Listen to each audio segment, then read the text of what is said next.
Voilà, salut à toutes et à tous, soyez bénis au nom du Seigneur Jésus-Christ de Nazareth.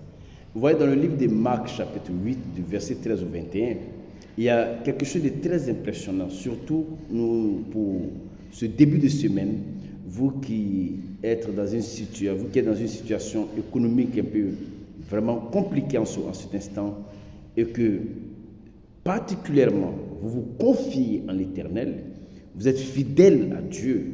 Je ne pense pas que vous devez vous alarmer, vous inquiéter. Ouais, dans ce passage biblique, lorsque le Seigneur Jésus devait passer de l'autre bord avec ses disciples, et ces derniers avaient oublié de prendre du pain. Ils n'avaient qu'un seul pain. Et le Seigneur, voyant l'inquiétude dans leurs yeux, leur rappela ce qui s'était passé lors de deux multiplications des pains. Il leur a rappelé lors de deux multiplications des pains. Lorsqu'il y avait 5 pains, lorsqu'il y avait 7 pains. Il dit, mais vous avez oublié cela.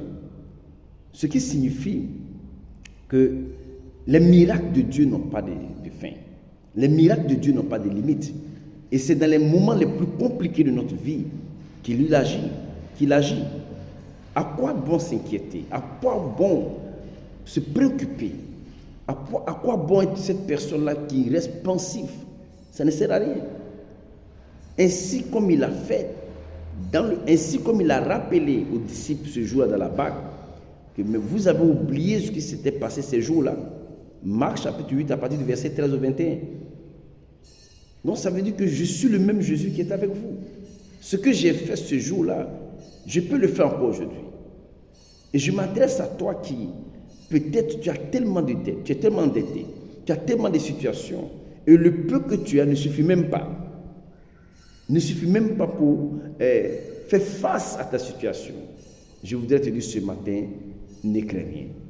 Si tu as la foi, si tu es fidèle à Dieu, vas-y, fonce.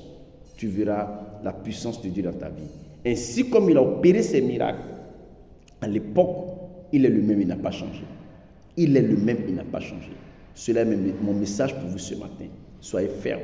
Et vous qui êtes dans ce jeûne avec nous de 40 jours, jusqu'au 31 mars, allez avec la foi, la conviction, sachant que nous entrerons en possession. Je dis, nous sommes en marche par la foi vers le mont Horeb, la montagne de Dieu, appelée aussi la montagne de Dieu.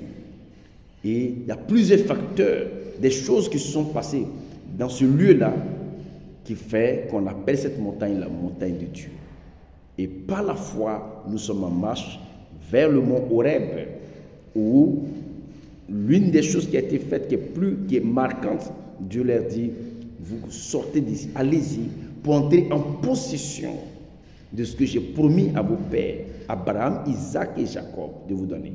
Deutéronome chapitre 1 du verset 6 au verset 8. Vous verrez cela là-bas. Donc nous ne sommes pas différents de ce peuple. Rien n'a changé. Le Dieu qui a opéré ces choses n'a non plus pas changé. Donc ceux qui se sanctifient, ceux qui se séparent, pour lui, il est obligé de faire quelque chose dans la vie de ces personnes. Il est obligé de se manifester dans la vie de ces personnes. Donc il est temps. Réveillez-vous. Arrêtez de croire au nyama-nyama de « Oh, Dieu m'a parlé, Dieu m'a... » Non. Mais crois en ta foi et mets ta confiance en lui. N'est-ce pas ce que David a dit? Mets en lui ta confiance, il agira. Mettre sa confiance en l'Éternel, c'est pratiquer la foi. Mettre sa confiance en l'Éternel, c'est agir en comptant sur lui. Mettre sa confiance en l'Éternel, mon cher ami, c'est de croire en lui, corps, âme et esprit. Et puis c'est tout. Il n'y a rien d'autre à part lui. Et vous verrez sa gloire. Vous verrez la manifestation de sa puissance dans votre vie. Là où vous êtes, soyez bénis, soyez fortifiés. Surtout vous qui êtes découragés en ce moment, vous qui n'avez plus d'espoir, réveillez-vous. Car l'Éternel Dieu n'a pas changé. Il est le même. Ciao.